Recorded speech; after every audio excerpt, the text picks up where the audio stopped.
चलिए, आपकी last Friday की क्लास मिस हो गई थी। आई डोंट नो, असाइनमेंट 2 मैंने आप लोगों से ए से तो सेक्शन से तो कर लिया है, 2 एंड 3 तो आप लोगों से कर लिया था या नहीं किया था मुझे याद नहीं है। ये डिस्कस हो गया है हमारा, नहीं सर, आपने सिर्फ बताया था कि बताया था। असाइनमेंट 2 और 3 आ रहा है।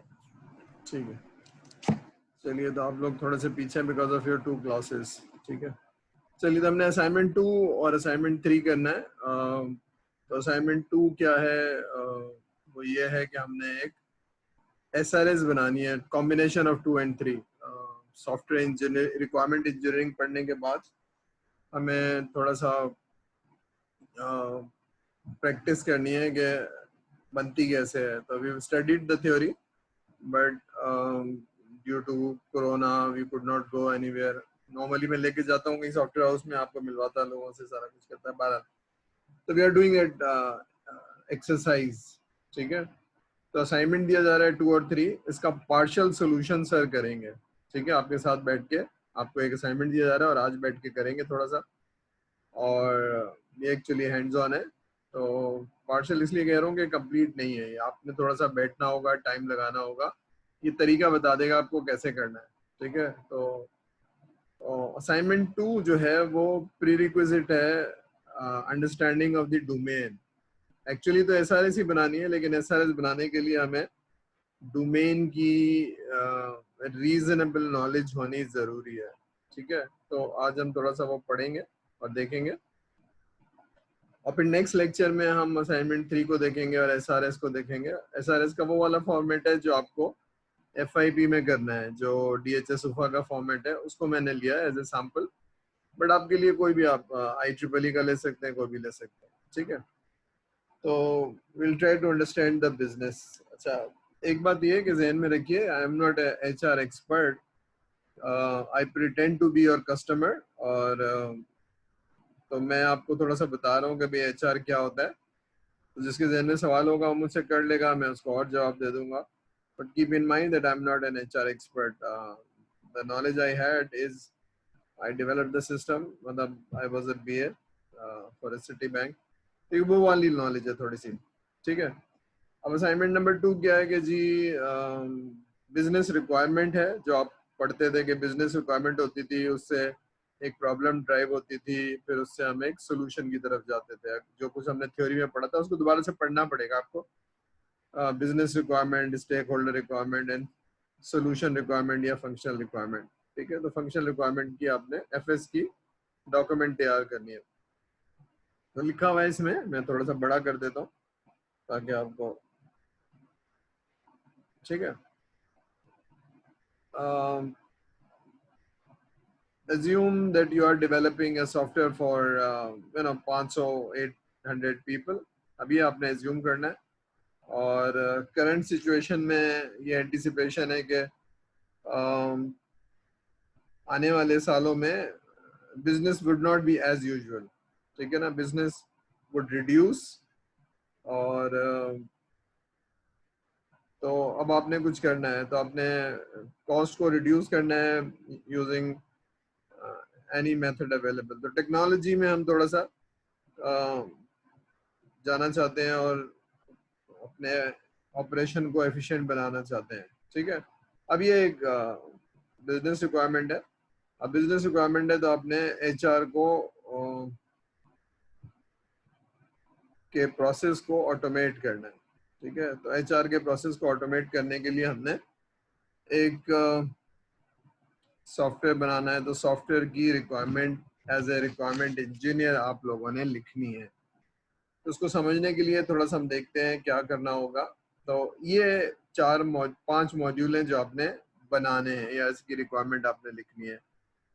Recruitment and selection, personal information, appraisal, leave management and hardship loan. अब ये आपको एक असाइनमेंट दे दिया, अब आपने करना है। तो मैं बैठ के आपको थोड़ा सा बताता हूँ कि रिक्रूटमेंट सिलेक्शन का नॉर्मल या टिपिकल प्रोसेस क्या होता है, इसका क्या मतलब है। तो आपको कॉपी पेंसिल लेके जरा समझना है इसको, जो सर बता रहे हैं। ठीक है, तो ये तो बहुत बेसिक सी नॉलेज है जो मैं आपको दे रहा हूँ। सेकंड लाइन ऑफ डिफेंस क्या है कि आप फिर आपके घर में कोई anybody who's working at any place, middle size में या टॉप नॉच ऑर्गेनाइजेशन में अगर काम कर रहे हैं, फादर, बड़ा भाई या कोई भी, तो यू कैन ऑलवेज कि भाई ये क्या होता है। तो ये बहुत ही जनरल सी टर्म है जो आप किसी से भी पूछ सकते हैं, ठीक है। तो you can always take help. तो पहली नॉलेज मैं दे रहा हूँ, उसके बाद थोड़ी सी एफर्ट लगा के आपको किसी और से भी उसको लेनी है, और जो बात आपको समझ में आ रही है उसको फिर आपने उसका प्रोसेस ड्रॉ करना है, ठीक है। तो ये 5 चीजें हम एक एक करके देख लेते हैं कि क्या चीज होती है, ठीक है। अब ये इसका मतलब है बाकी मॉड्यूल जो हैं वो इस स्कोप में नहीं है। प्रोजेक्ट स्कोप का मतलब है नॉर्मली पेरोल होता है, तो पेरोल इसमें नहीं है, या फाइनेंस से इंटीग्रेशन इसमें नहीं है, या कोई और चीज, ठीक है। तो पहला वाला हम थोड़ा सा पढ़ते हैं, रिक्रूटमेंट एंड सिलेक्शन। तो अब दीज आर द टर्मिनोलॉजीज। तो अगर कोई आदमी जॉब छोड़ देते हैं, रिजाइन कर देते हैं, तो that position is going to be vacated. Resign कर दिया है तो 1 महीने बाद वो छोड़ के चले जाएंगे, तो वो विकेट हुई है, इसकी रिप्लेसमेंट में आपने हायर करना है, या फिर कोई नई पोजीशन है। 2 ही तरह से हायरिंग होती है ना, या तो नई पोजीशन है या एक साहब छोड़ के जा रहे हैं, उनका रिप्लेसमेंट चाहिए आपको, ठीक है। तो अगर रिप्लेसमेंट चाहिए तो जॉब ऑलरेडी होगी, क्रिएट करने की जरूरत नहीं होगी, उसको एडवर्टाइज करनी होगी, ठीक है। कि जनाब आपको एक साहब चाहिए जिनका जॉब डिस्क्रिप्शन ये है, जिनकी एक्सपीरियंस एंड क्वालिफिकेशन ये चाहिए और ये चाहिए। अब ये आप कहीं एडवर्टाइज करेंगे, जॉब पोर्टल पे करेंगे, न्यूज़पेपर पे करेंगे, और या कहीं भी करेंगे, या अपनी वेबसाइट पे करेंगे, ठीक है। तो a position is vacated and second step is you advertise। अब ये डिफरेंट ऑप्शंस हैं जिसको आपने सोचना होगा। तो नॉर्मली लोग जॉब पोर्टल्स को रोजी को यूज करते हैं, बड़ी ऑर्गेनाइजेशन, और जो बहुत बड़ी ऑर्गेनाइजेशन है वो संडे वाले दिन डॉन में, जंग में देती हैं, न्यूज़पेपर भी यूज होता है, ठीक है। ये या अपनी आप वेबसाइट पे डाल देते हैं और अपने ग्रुप्स पे पब्लिश कर देते हैं। तो अब electronic publication of the advertisement या जॉब्स बहुत होती है, ग्रुप्स पे पब्लिश हो जाती है। अभी जो भी तरीका है, ठीक है। अब उस अच्छा जहन में रहे कि मैं आपको डोमेन की नॉलेज दे रहा हूँ, इसकी बेसिस पे आपने एक प्रोसेस बनाना है कि रिक्रूटमेंट सिलेक्शन कैसे होता है, ठीक है। तो जब आप मेरी लेक्चर सुनेंगे और फिर किसी और से पूछेंगे, दोनों को कंबाइन करके आपके जहन में एक नक्शा बन जाएगा, और फिर आप उसे प्रोसेस लिख पाएंगे। तो मैं प्रोसेस भी दिखाऊंगा आपको। उसके अगेंस्ट अब आपको जॉब सीवीज रिसीव होना शुरू होंगे। अब डिपेंड करता है, आपने 15 दिन का टाइम रखा है या 10 दिन का या 1 वीक का, तो उसके अगेंस्ट सीवी रिसीव होना शुरू होंगे आपको। सीवी का जो भी कट आउट डेट है उसके बाद आप उसको शॉर्ट लिस्ट करेंगे, उसको पढ़ेंगे, देखेंगे। और एक जॉब है जिसमें आपने एडवर्टाइजमेंट की है, तो आपको 40 या 50 सीवी मिल गए, तो उनमें से 10 सीवी आपने शॉर्ट लिस्ट किए, अब आपको उनको बुलाना होगा, ठीक है। They are called for the interview, ठीक है। तो इंटरव्यू के लिए आएंगे, टेस्ट और अब ये भी एक प्रोसेस है कि खाली इंटरव्यू होता है और सिलेक्शन हो जाता है, या 2 इंटरव्यू होते हैं सिलेक्शन हो जाता है, या 2 इंटरव्यू होते हैं और एक टेस्ट होता है। अब that depends on the organisation, ठीक है। टेक्निकल उसके अंदर नॉर्मली पहले टेस्ट कंडक्ट होगा, और अगर वो क्वालिफाई कर जाएगा तो फिर इंटरव्यू होगा, ठीक है। तो एक इनिशियल इंटरव्यू होगा, फिर नॉर्मली अगर आप एक सॉफ्टवेयर हाउस को कंसीडर कर लें तो एक टेस्ट होगा, और कम से कम 2 इंटरव्यू होंगे, ठीक है ना। एक रीजनेबल ऑर्गेनाइजेशन की बात कर रहा हूँ, ठीक है। अब अगर टेस्ट क्वालिफाई कर लिया, इंटरव्यू क्वालिफाई कर लिया, इंटरव्यू 2 इसलिए कह रहा हूँ कि नॉर्मली एक आपका जो कुछ आपने टेस्ट दिया होता है उसको एवेल्युएट किया जाता है, उसके बारे में सवाल किए जाते हैं। फिर उसके बाद आपकी पर्सनैलिटी एवेल्युएशन होती है। अच्छी ऑर्गेनाइजेशन में अलग अलग होते हैं, टेक्निकल एवेल्युएशन अलग होती है, पर्सनैलिटी एवेल्युएशन अलग होती है, ठीक है। तो ये किया जाता है, उसके बाद फिर आप हायर हो जाते हैं। हायर कैसे होता है, आपको एक ऑफर दी जाती है कि जनाब इस तारीख से आपने ज्वाइन करना है, that is called offer letter, ठीक है। मेल पे भेज दी जाएगी, आपको लेटर आ जाएगा कि जनाब ये आपको ऑफर हो रही है, ये तनख्वाह आपकी, ये छुट्टियां, जो भी टर्म्स एंड कंडीशन होती है वो आपको 2 पेज आपको दे दिए जाते हैं। अब एक्सेप्ट करते हैं या नहीं करते हैं? एक्सेप्ट करते हैं तो फिर आपको ज्वाइन करवा दिया जाएगा, एक एग्रीमेंट भेजा जाएगा जिसपे आप साइन करेंगे।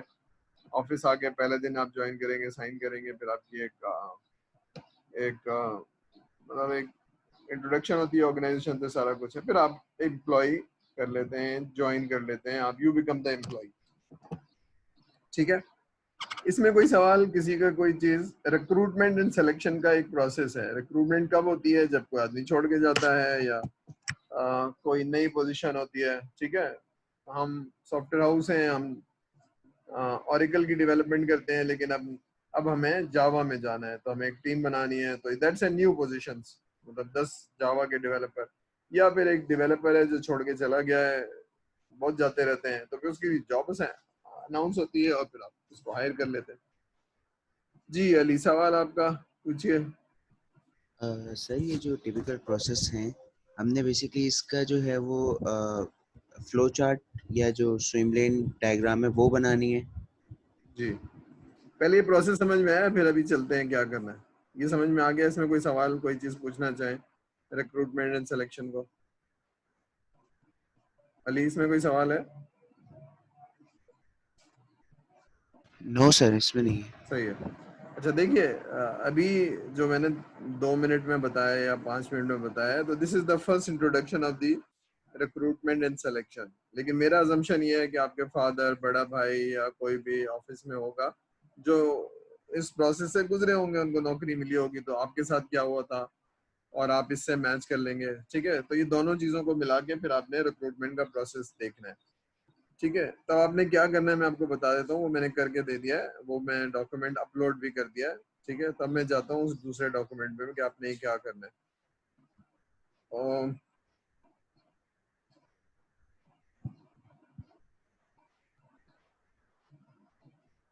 ठीक है, अब आपने ये करना है, देखिए आपने या तो फ्लो चार्ट देना है या स्विम लेन देना है। फ्लो चार्ट, ये फ्लो चार्ट है, ये मैं बना के दे दिया आपको। मैं इसको थोड़ा सा समझाता हूँ कि जो मैंने अभी प्रोसेस बताया है ये उसका फ्लो है। ठीक है ना, ये उसका फ्लो है, बहुत सारे हैं लेकिन ये सारे ठीक है। अब इसमें खाली फ्लो चार्ट नहीं है, इसमें 3 चीजें हैं।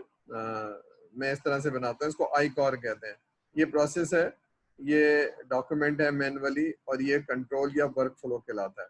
ठीक है, आपसे मैंने सिर्फ प्रोसेस मांगा है, लेकिन अगर आप इस तरह से लिखना चाहते हैं तो बहुत अच्छी बात है, जिससे आपको आइडिया हो जाएगा। एक्चुअली ये अगर आपको नजर आ रहा हो, ये फंक्शनैलिटी, ये स्क्रीन बना के देनी है, ये स्क्रीन बना के देनी है, ये स्क्रीन बना के देनी है, मैं इसको इस तरह से देखता हूँ। ठीक है, क्योंकि मैं देख रहा हूँ कि ये प्रोसेस है, लेकिन इसमें करना क्या है। तो ये मैंने स्क्रीन बना के देनी है या कोई रिपोर्ट बना के देनी है, उसके बाद ये वाली स्क्रीन बना के देनी है, फिर ये रिजल्ट रिपोर्ट बना के देनी है। ये मैं इस तरह से देख रहा होता हूँ एज ए बिजनेस एनालिस्ट। और फिर मैं देखता हूँ उसका अप्रूवल क्या है, वर्क फ्लो क्या है, तो वो भी मैं समझाता हूँ वर्क फ्लो क्या है। ये अच्छी तरह से समझ में आएगा तो रिक्वायरमेंट लिखना आसान हो जाएगी। ठीक है, तो that is the third assignment. तभी आपने प्रोसेस को समझना है, आप सब ने। ठीक है, तो आप ये भी देखेंगे कि जब आप प्रोसेस को बहुत अच्छी तरह से समझ लेते हैं और एक रीजनेबल नॉलेज हो जाती है, फिर डॉक्यूमेंट लिखना आसान हो जाता है। अगर ऐसा नहीं है तो फिर डॉक्यूमेंट को लिखना, बस हम कुछ कर रहे हैं, ना हमें पता है ना कस्टमर को पता है, बस सर को पता है, सर नंबर दे देंगे। ये थोड़ा सा आप एक्सपीरियंस करेंगे अभी आज की क्लास में, और फिर अगली क्लास में तो आपको पता चलेगा। तो I am explaining you the detail. ठीक है, अभी काफी पुराना वो है, मैंने कभी बनाया था सिस्टम उसके लिए सिटी बैंक के जो तो ये it's like 8-9 years old knowledge. तो कोई मुझसे कोई बहुत इम्पोर्टेंट सवाल करेगा तो हो सकता है मेरे पास उसका जवाब ना हो, इसलिए आई am not an HR expert, मैं अभी आपको बता रहा हूँ। तो चलिए, प्रोसेस क्या है? प्रोसेस ये है, देखिए।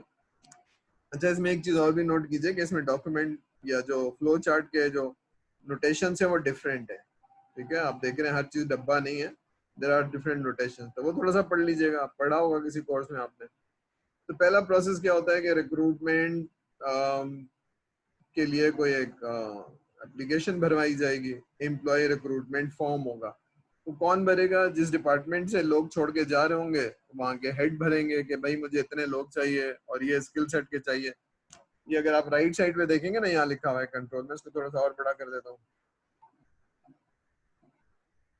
ठीक है, ये ठीक है, तो एचआर को एक डिपार्टमेंट बताएगा कि जी मेरे साथ 2 लोगों ने रिजाइन कर दिया और मुझे इनका रिप्लेसमेंट चाहिए महीने भर में। तो वो एक फॉर्म भर के एचआर को दे देगा, एचआर एडवर्टाइज करेगा जो भी हमने देखा था, ठीक है। और लेकिन एडवर्टाइज करने से पहले वो पूछ लेगा कि जनाब इसको कितनी सैलरी देनी है, उसका अप्रूवल ले लेगा, ठीक है ना। ये लोग जो है ये 50,000 लेते हैं, तो ये 50,000 में मिलेगा नहीं आपको, 60 में मिलेगा, वट, ठीक है। अप्रूवल होने के बाद फिर आप जॉब एडवर्टाइज कर लेते हैं, ठीक है। वर्क फ्लो क्या चीज होती है, कभी किसी ने सुना है what is work flow? Anybody heard that terminology? Control तो पता होगा, but what is work flow? कोई जवाब देगा? सॉफ्टवेयर इंजीनियर या sorry software engineer, yes. What is work flow? किसी ने सुना है तो बता दे, नहीं सुना है तो बता दे कि सर नहीं पता है। मेरा अजम्पशन है कि आप लोगों ने कहीं सुना होगा, पता होगा आपको। Anybody heard that terminology? Yeah, idea what is workflow? जी फराज।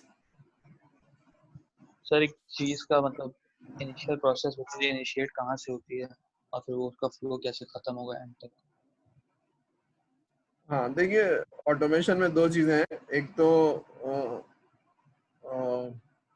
ऑटोमेशन में एक तो डेटा है जो आप एंटर करते हैं स्क्रीन के थ्रू और कहीं जाके वो डेटाबेस में स्टोर हो जाता है, that is like digital data, ठीक है ना। लेकिन दूसरा प्रोसेस है ऑटोमेशन में कि ये प्रोसेस, अच्छा साहब के पास आई एप्लीकेशन तो उन्होंने अप्रूव कर दी और वो अप्रूव होने के बाद आगे चली गई, और that is the document is actually flowing, ठीक है। तो फॉर एग्जांपल मैंने एक एप्लीकेशन दी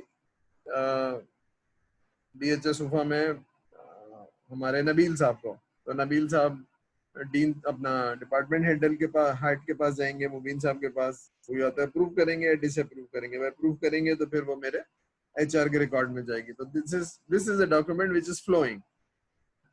तो इलेक्ट्रॉनिकल भी डॉक्यूमेंट फ्लो होगा ना, इसको वर्क फ्लो कहते हैं, ठीक है। तो ये डॉक्यूमेंट इनिशिएट कोई और करेगा, फिर जब वो इनिशिएट करने के बाद किसी और के लॉग इन करने के बाद उसके अकाउंट में ड्रॉप होनी चाहिए, वहां से वो सिग्नेचर करेगा, सिग्नेचर का मतलब एक अप्रूव करेगा, तो फिर वो आगे चला जाना चाहिए डिपार्टमेंटल हेड के पास, है ना। जैसे मैं अगर एक एप्लीकेशन बनाई अपने लैपटॉप से आजकल, मैं छुट्टी की एप्लीकेशन देना चाहूँ तो वो मुबीन को, अपना मुबीन साहब कह रहा हूँ, नबील के ईमेल एड्रेस पे चली जाए या उसके सॉफ्टवेयर में चली जाए, फिर वहां से उसने रिव्यू करके मुबीन साहब को भेज देनी चाहिए, that is called work flow, ठीक है। तो अप्रूवल का प्रोसेस, या अगर आपने कोई एप्लीकेशन दी है फॉर एग्जांपल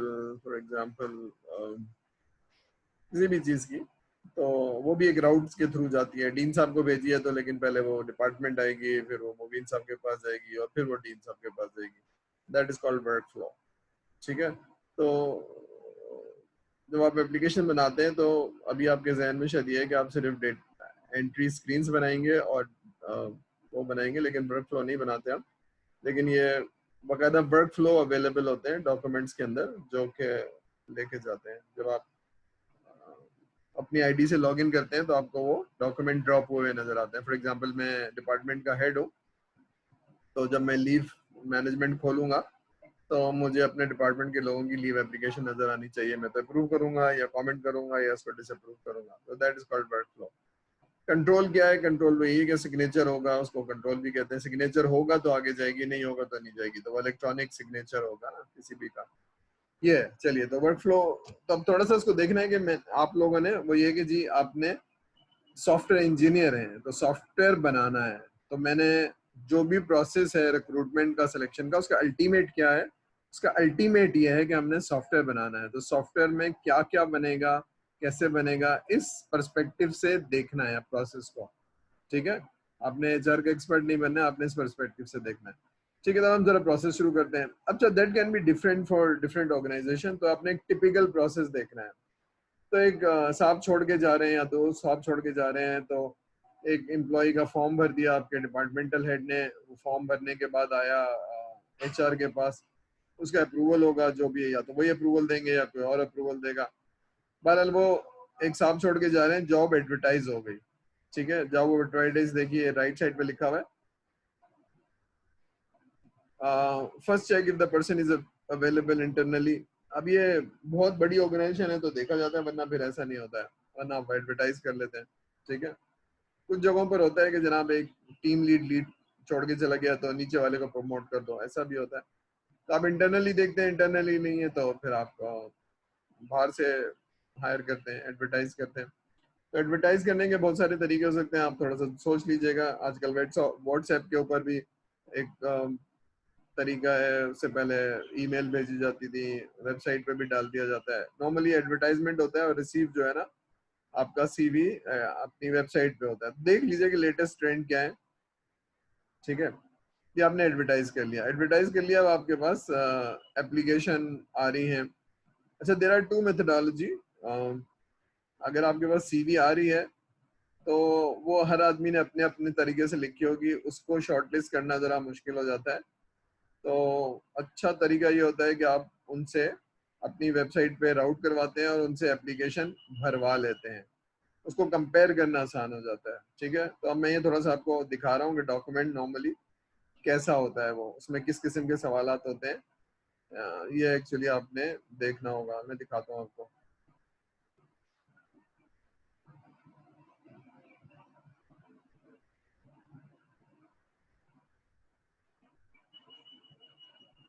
दिख रहा है आपको? एक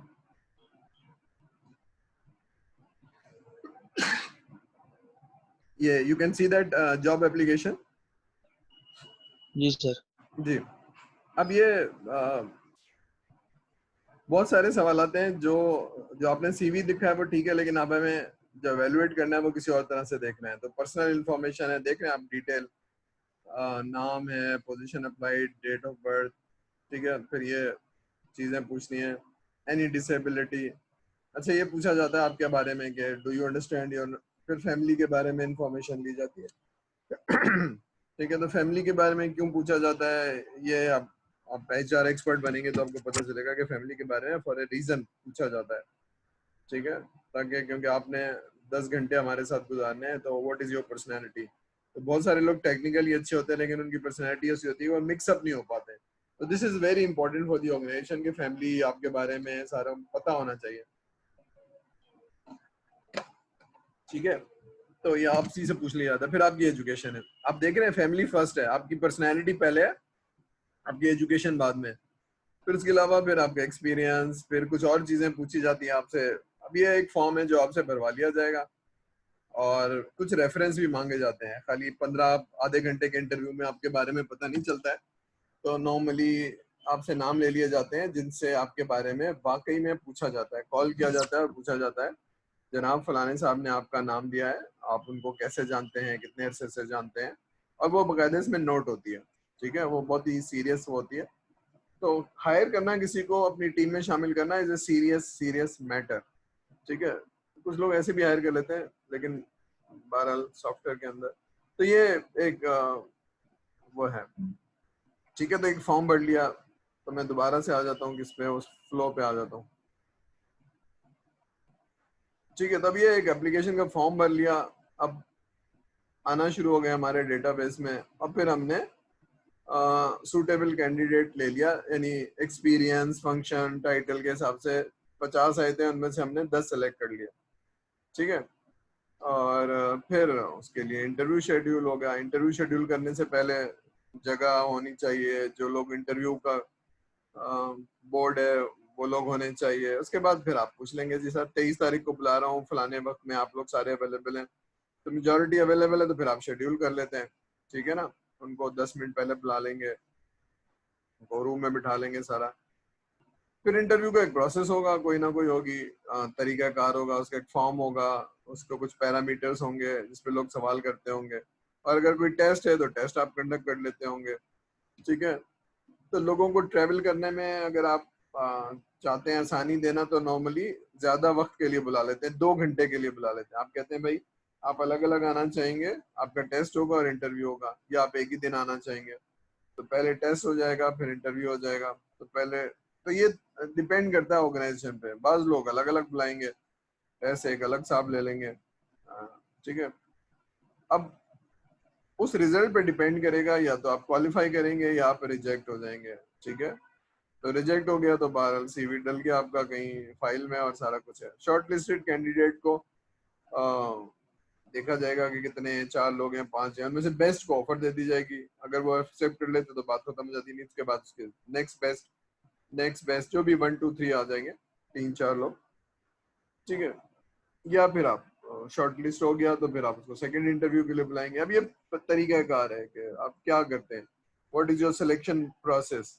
रिक्रूटमेंट का प्रोसेस तो है, लेकिन सिलेक्शन का प्रोसेस क्या है, एक टेस्ट है, 2 इंटरव्यू हैं या व्हाटएवर, ठीक है। तो ये आपने लिखना है, जो भी आपकी समझ में आ रहा है वो आपने लिखना है, ठीक है। तो ये किसी बड़ी ऑर्गेनाइजेशन में क्या होता है थोड़ा सा पूछ लेंगे। इंटरव्यू की रेटिंग हो गई। रेटिंग का मतलब ये है कि आप उसमें आप नंबर देते होंगे 100 में से या 50 में से। तो अगर 100 में से नंबर दे रहे हैं तो अगर 50 से कम है तो फिर आप कहते हैं ये रिजेक्ट हो गया। 50 से ऊपर अगर 60 है तो भी ये बस कॉम्प्रोमाइज है। लेकिन 75 से 80 वाले लोग जो हैं वो हमारी रेटिंग में अच्छे आ रहे हैं इनको, ठीक है। तो फिर आपने फाइनल सिलेक्शन कर लिया।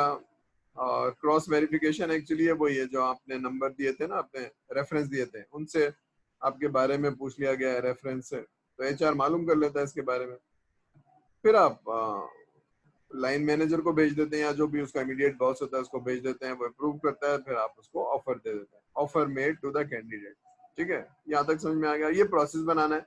ये प्रोसेस क्यों बनाना है, इसलिए कि हम जो कुछ सॉफ्टवेयर बनाएंगे थोड़ा सा हमें नॉलेज हो जाए कि रिक्रूटमेंट का प्रोसेस क्या होता है, ठीक है।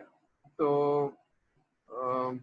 मैनेजमेंट अप्रूवल हो गया, कैंडिडेट को आपने एक ऑफर दे दी ईमेल के थ्रू या लेटर के थ्रू। अब ईमेल के चली जाती है, कैंडिडेट ने या तो रिजेक्ट करेगा, तनख्वाह कम है तनख्वाह बढ़ाइए, आप कहते नहीं तनख्वाह तो नहीं बढ़ाएंगे, तो फिर आप रिजेक्ट हो जाता है, दूसरे को गए सेकंड नंबर को आप भेजेंगे, ठीक है। एक्सेप्ट कर लेगा, ऑफिस बुला लेंगे, साइन करवा लेंगे और एक अपॉइंटमेंट लेटर उसका चल जाएगा 2 3 दिन बाद, ठीक है। जिस दिन वो ज्वाइन करेगा उस दिन वो ज्वाइन करता है तो आप उससे काम नहीं करवाते हैं, आधा दिन उसको ओरिएंटेशन देते हैं, देखिए ये होता है, ये आप इस डिपार्टमेंट में जाएंगे, लोगों से मिलवाते हैं, दैट इज कॉल्ड ओरिएंटेशन, ठीक है। फिर ज्वाइनिंग कंफर्मेशन उसकी एक, जिस दिन वो ज्वाइन करेगा उससे साइन करवा लेंगे, जी फलाने दिन से आपने ज्वाइन कर लिया है। फिर जो लोग डॉक्यूमेंट चाहिए होंगे ओरिजिनल वो मंगवा लेंगे। और बड़ी ऑर्गेनाइजेशन में मेडिकल भी होता है कि जनाब फिजिकली सही है, कोई बीमारी तो नहीं है, कुछ नहीं है, तो ज्वाइनिंग के वक्त या ज्वाइनिंग से पहले आपका मेडिकल हो जाएगा, ठीक है। तो दैट डिपेंड्स, ठीक है। नॉर्मली लोग ज्वाइनिंग देने के बाद मेडिकल करवाते हैं, ठीक है। अब आप डिपेंड करता है 1 महीने का प्रोबेशन या 3 महीने का प्रोबेशन, ठीक है। तो कुछ जगहों पर 6 महीने का भी प्रोबेशन होता है, हमारा 3 महीने से ज्यादा होना नहीं चाहिए। तो प्रोबेशन पीरियड पे आ गए, लेटर कंफर्मेशन हो गई, आप बस हायर हो गए, ठीक है। तो ये प्रोसेस बनाना है। और इसमें कोई सवाल है तो कोई पूछ ले, नहीं तो हम रुक के जरा अटेंडेंस ले लेते हैं। और कोई सवाल है?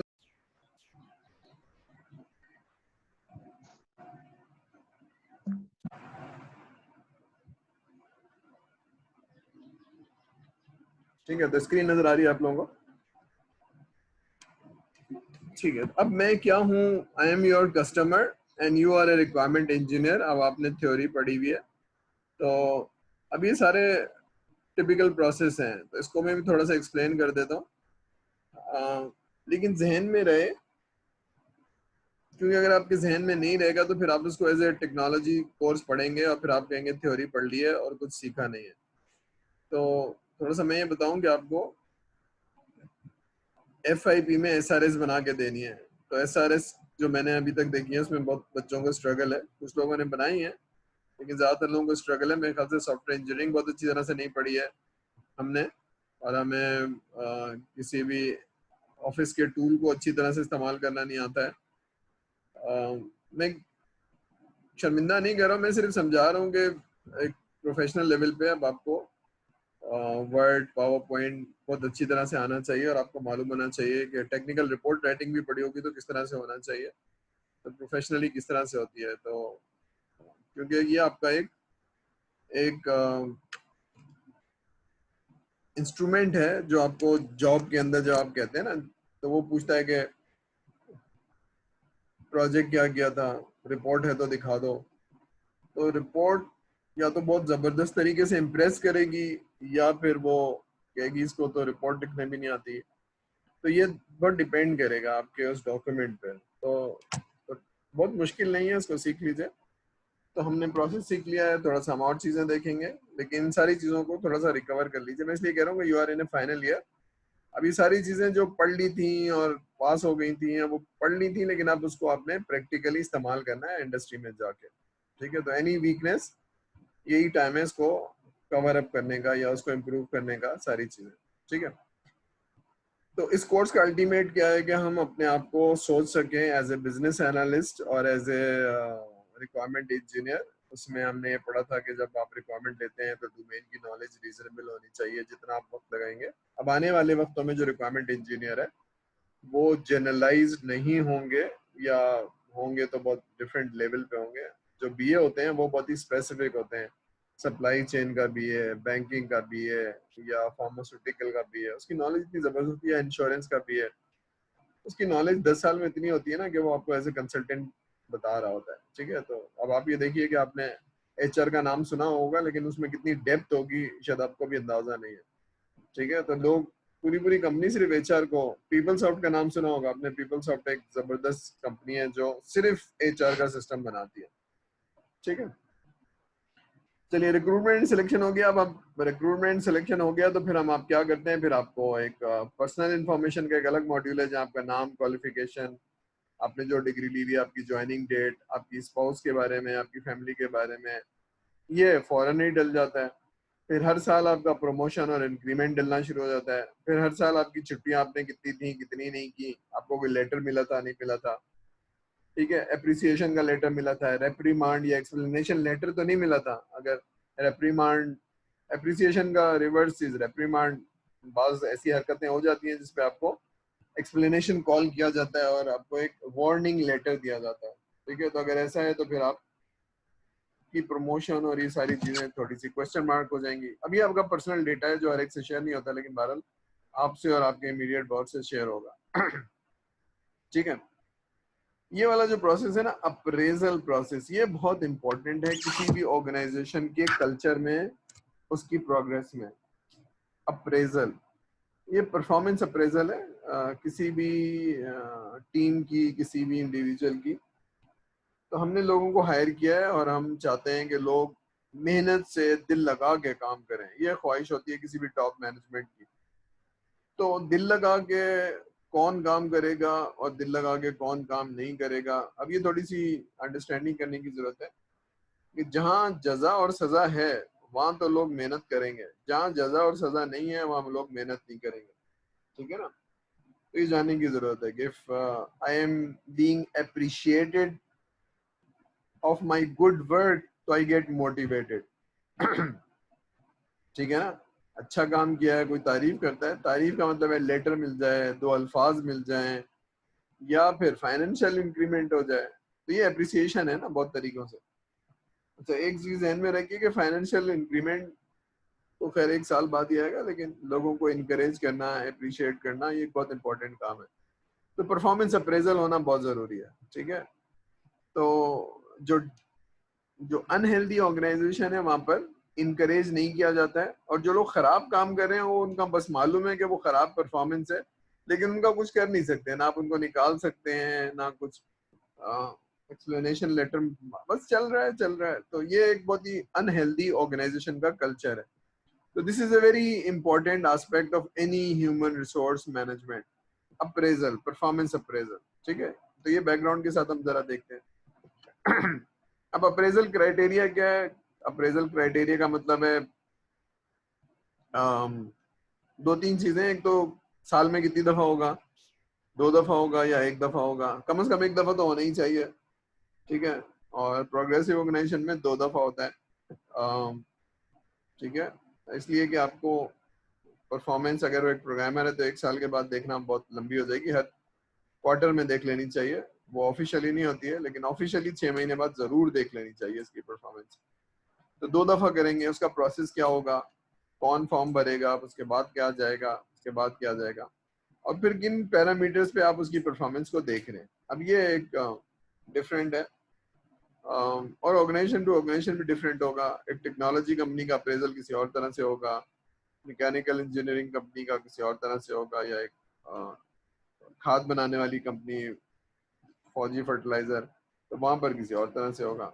ठीक है, तो बहरहाल एक प्रोसेस होगा, पैरामीटर्स होंगे और एक तरीक़ाकार होगा। तो जो भी डेट्स हैं, फॉर एग्जांपल जून जुलाई में होता होगा या फिर दिसंबर में होता होगा, जो भी है, तो ये आप डेट डिसाइड करेंगे, फॉर्म डिसाइड करेंगे, प्रोसेस डिसाइड करेंगे। ठीक है, उसके बाद आप अप्रेजल देखेंगे।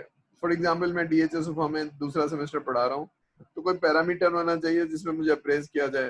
तो पैरामीटर तो एक ये है कि मैं बच्चों को कैसा पढ़ा रहा हूँ, मेरी सब्जेक्ट नॉलेज क्या है और मैं किस तरह से डिलीवर कर रहा हूँ। अब ये सारी चीजें एक टीचर की इवेलुएट होनी चाहिए। ठीक है, और हर सेमेस्टर के बाद होनी चाहिए और फिर उसको फीडबैक देना चाहिए। ठीक है, ताकि मैं इम्प्रूव करूँ। मैं अपनी गलतियां हैं तो कोई मुझे बताए कि सर आपकी ये गलती है, उससे इंसान इम्प्रूव करे अपने आप को। ठीक है, तो ये किसी भी हेल्दी ऑर्गेनाइजेशन में सजा और जजा बहुत जरूरी है। ये एक्चुअली अल्लाह का निज़ाम है। जन्नत बहुत बड़ी है, ये बात आपको मालूम होगी। आखिरी आदमी जो जन्नत में जाएगा वो दुनिया से 10 गुना बड़ी होगी। आखिरी आदमी जो जन्नत में जाएगा दुनिया से 10 गुना बड़ी होगी। तो इसका मतलब है जन्नत तो बहुत बड़ी है। मुझे तो कोई बैरिया टाउन में एक अच्छा सा घर ही दे दे तो मेरे लिए बहुत है, तो लेकिन पूरी दुनिया दे दे तो क्या बात है। लेकिन सारे लोग जन्नत में नहीं जाएंगे। ठीक है, तो if you do well, you obey the laws, so you will go to Jannah. If you don't, then this is for you.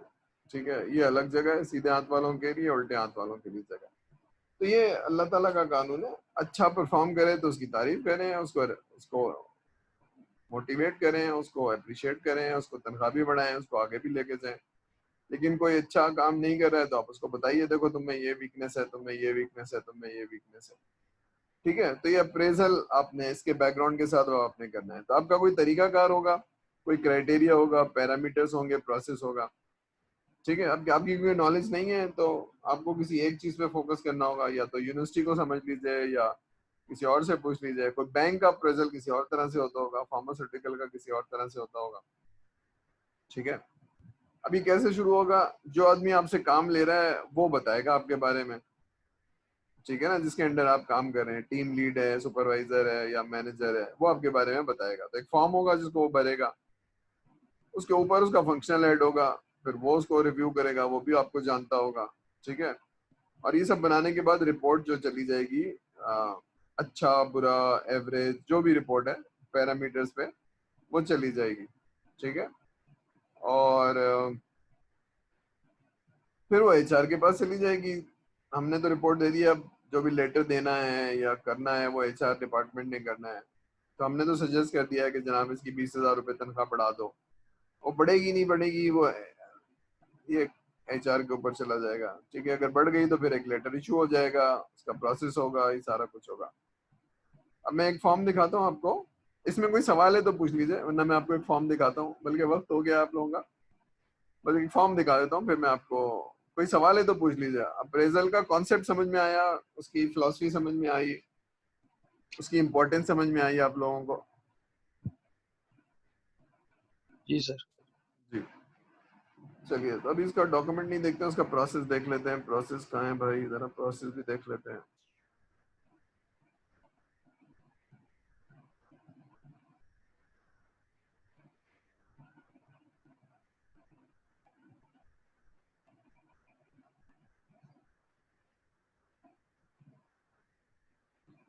ठीक है, अब ये एम्प्लॉय अप्रेजल का प्रोसेस है जो अभी समझाया है उसमें। तो एक एम्प्लॉय फॉर्म भरा जाएगा और डेट्स होंगी, जो भी आपकी है फ्रीक्वेंसी, डेट्स होंगी, फॉर्म भरा जाएगा। ठीक है, तो ये HR भरेगा हर एक इंडिविजुअल के नाम। और फिर वो जो भी अप्रेजल कैलेंडर है, कैलेंडर में फॉर एग्जांपल साल में एक दफा होता है तो साल में एक दफा होगा, जो भी डेट है। दिसंबर के महीने में होता है, फिर जनवरी में वो अप्रेज हो जाता है। ठीक है, या ये कि जनवरी में, दिसंबर में करना था, प्रोजेक्ट था, नहीं कर पाया, जनवरी में कर लेंगे। लेकिन वो जॉब सैलरी इंक्रीमेंट आपकी जनवरी से ही होगी, अगर वो फरवरी में भी हुआ तो बार बार कैलेंडर पे डिपेंड करता है, या कुछ लोगों का 2 दफा होगा, तो what ever the calendar is, उसमें आपका फॉर्म भरेगा, उस डेट्स पे वो इनिशिएट हो जाएगा, एचआर आपके पीछे होगा, सर उसको कर लें, सर उसको कर लें, फिर आप एक जो भी पैरामीटर्स हैं उस पर आप अप्रेस करेंगे, सारा कुछ करेंगे, ठीक है। तो अब या तो इम्प्रूवमेंट हो जाएगी, एक साहब हैं जो बहुत अच्छे हैं, उनको तो एक लेटर मिल गया, लेकिन एक साहब हैं उनको थोड़ी सी जावा वीक है, या फलानी चीज वीक है, या बीए तो हैं लेकिन वो क्वालिफाइड नहीं है, उनको सीबैब नहीं किया हुआ, तो भाई आप एक ट्रेनिंग कर लें, उनका एक ट्रेनिंग प्लान होगा, ठीक है।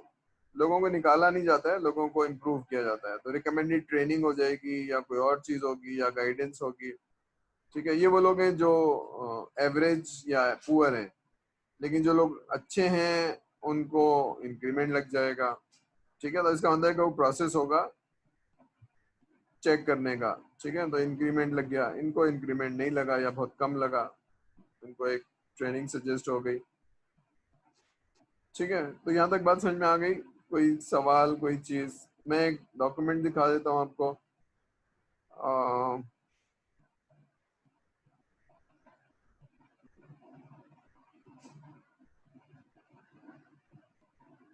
अभी एक टिपिकल अप्रेजल फॉर्म है, नाम है, और ये देख रहे हैं आप, इसका कैलेंडर इसमें ही लिखा हुआ है कि आपकी जो सैलरी है वो साल में 1 दफा बढ़ी जाएगी, लेकिन अप्रेजल 2 दफा होगा, आपकी परफॉर्मेंस 2 दफा देखी जाएगी। तो जुलाई से दिसंबर तक भी अप्रेजल होगा, और जनवरी से जून तक भी अप्रेजल होगा, ठीक है। और ये कंफर्मेशन के लिए भी होती है, 3 महीने के बाद अगर आपका प्रोबेशन खत्म हो रहा है तो उसके लिए 3 चीजों के लिए होता है ये फॉर्म। अब इसमें पैरामीटर्स हैं, अब ये देख रहे हैं आप, ये 1 2 3 4 मेजर कैटेगरीज हैं जिसमें आपको अप्रेज किया जाएगा। फॉर्म बड़े बड़े भी होते हैं, 15-15 पेज के, और पता नहीं क्या क्या पूछा जाता है, उसको भरना ही एक अजाब है, ठीक है। तो ये एक सिंपल सा फॉर्म है, आप ये देख रहे हैं इसमें HR एम्प्लॉयमेंट रिवीजन 1.0। अब मैंने आपके मैनेजरियल स्किल देखे जाएंगे, आपकी पर्सनैलिटी देखी जाएगी, ये बहुत इंपॉर्टेंट है।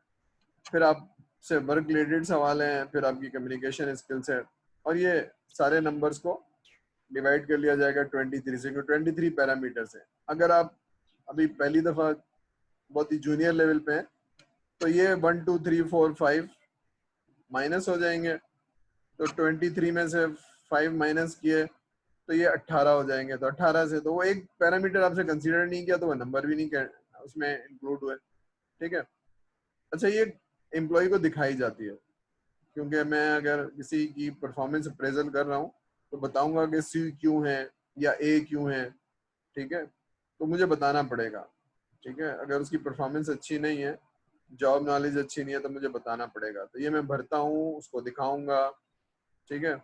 अब ये है जिसके सारे A हैं तो वो एक्सीलेंट है, जिसके लेस देन 4 हैं वो बहुत ही पुअर है, उसको सीरियसली देखने की जरूरत है, ठीक है। तो D तक तो ठीक है, इसको ट्रेनिंग पे भेज दो, उसको मेहनत कराओ, सारा कुछ करो, और E को फिर आपको कुछ करना होगा। अब ये सुपरवाइजर भेज देता है, अब ये सजेशन लिखी हुई है, अभी उसकी 50,000 है, 10,000 में उसकी बढ़ा रहा हूँ, अब ये गाइडेंस है। A है तो इतने % बढ़ा दें, ठीक है, आप कम से कम 20% बढ़ा दें, B है तो कम से कम 16% बढ़ा दें, ये है तो इतना करते हैं, इससे नीचे तो बढ़ाने की जरूरत नहीं है। अब ये टिपिकली सजेशन है, ऐसा नहीं है कि हर दफा ऐसे होगा, कभी प्रोजेक्ट अच्छे आ गए तो आप ज्यादा भी कर सकते हैं, प्रोजेक्ट खराब है, डिपेंड करता है आप क्या है, ठीक है। तो ये एक फॉर्म भर गया, सारा कुछ हो गया, तो ये आप देख रहे हैं पैरामीटर्स बहुत इंपॉर्टेंट है, तो ये कब होगा, पैरामीटर्स कौन से होंगे, ये सारी चीज, ठीक है। तो एक असाइनमेंट दे दिया सर ने, उसका थोड़ा सा हिंट दे दिया आपको, अब आपने उस पर अच्छी नॉलेज गेन करनी है। कोई सवाल है तो नेक्स्ट क्लास में आप पूछ लेंगे, सर हमने ये पढ़ लिए थे, मैंने अपलोड कर दिए, और इसको पढ़ेंगे अच्छी तरह से, तो नेक्स्ट लेक्चर में सर से पूछ लेंगे, सर ये चीज समझ में नहीं आ रही, तो you need to improve your domain knowledge, treat me as your customer, मैं आपका कस्टमर हूँ, आप सॉफ्टवेयर इंजीनियर हैं, आप मुझसे सवाल करेंगे, मैं आपको जवाब दूंगा। You have to increase your knowledge, copy pencil लेके बैठेंगे, इंटेलिजेंट क्वेश्चन करेंगे, स्पेसिफिक क्वेश्चन करेंगे। अब ये वो चीजें जो आपने थ्योरी पढ़ी थी ना, कि एनालिसिस करेंगे, इसको चाहिए क्या, तो आप मुझसे पूछते जाएंगे, मैं बताता जाऊंगा, ठीक है, तो आई am not your actual customer, मेरे पास तो कोई नीड नहीं है। तो दूसरा आइटम क्या है कि जनाब पढ़ने के बाद आपने किसी से हेल्प लेनी है, anybody who is working in your family in organisation, तो वो लोग क्या करते हैं, फिर आप ये फ्लो बनाएंगे, ये असाइनमेंट कंप्लीट हो जाएगा। फिर आप एक्चुअली एसआरएस लिखेंगे, वो असाइनमेंट 3 में हम देखेंगे। ठीक है, तो कोई सवाल है तो पूछ लीजिए, नहीं है तो फिर हम खुदाफिज करेंगे। कोई स्पेसिफिक क्वेश्चन, एनीथिंग, या कोई चीज नहीं समझ में आ रही है? अच्छा, एक इम्पॉर्टेंट बात है कि इन असाइनमेंट्स को बहुत सीरियसली लीजिए। एक तो ये मिड टर्म का रिप्लेसमेंट है, आपके मार्क्स हैं इसमें, और इंडिविजुअल बेसिस पे करना है। दूसरा मेरी दरख्वास्त ये है कि आप जो पुराने लेक्चर हमने दिया उसको पढ़ लीजिए, वो आपके काम आएंगे। और उसमें अब आपको पढ़ने के बाद इस असाइनमेंट को अटेम्प्ट करेंगे। तो जो डीएफडी पढ़े थे, फ्लो चार्ट पढ़े थे, फ्लो चार्ट तो खैर मैंने नहीं पढ़ा है, वो तो बहुत आसान है। डीएफडीज, कॉन्टेक्स्ट डायग्राम या जो भी इस तरह की चीजें, डायग्राम, वो पढ़ने के बाद फिर हम सिस्टम की डायग्राम्स को बनाने की कोशिश करें, सीखें। और मेरा ख्याल है कि जो आपका जो एग्जाम होगा, फाइनल एग्जाम, वो भी नॉर्मल एग्जाम नहीं होगा, वो भी इसी तरह से केस स्टडीज होंगे और उससे सवाल किया जाएगा। ठीक है, तो इसको ध्यान में रखिए कि आपकी एवेल्युएशन करनी है हमने, पास और फेल नहीं है, हमें देखना है कि मेहनती बच्चे कौन से हैं, एवरेज बच्चे कौन से हैं।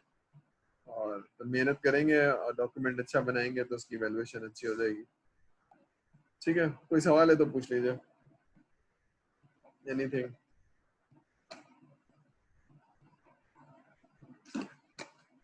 चलिए हम क्लोज कर लें इसको। ठीक है, थैंक यू। इसको पढ़ लीजिएगा घर, मतलब घर में ही आप घर जाके क्या पढ़ेंगे, लेकिन बहरहाल इसको before the class you should study all the documents I have sent, और इनको लेक्चर जो है रेलिवेंट एसआरएस के, और शुरू में जो हमने पढ़े थे, जो हमने एसआरएस पढ़ी थी ना, कैफेटेरिया ऑर्डरिंग सिस्टम की, उसको दोबारा से पढ़िएगा कि अब समझ में आ रही है कि नहीं आ रही है, और असाइनमेंट करने के लिए उसमें क्या क्या चीजें थी, क्या नहीं थी।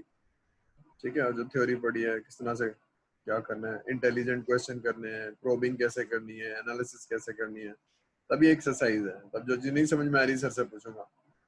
ठीक है, चलिए, थैंक यू वेरी मच।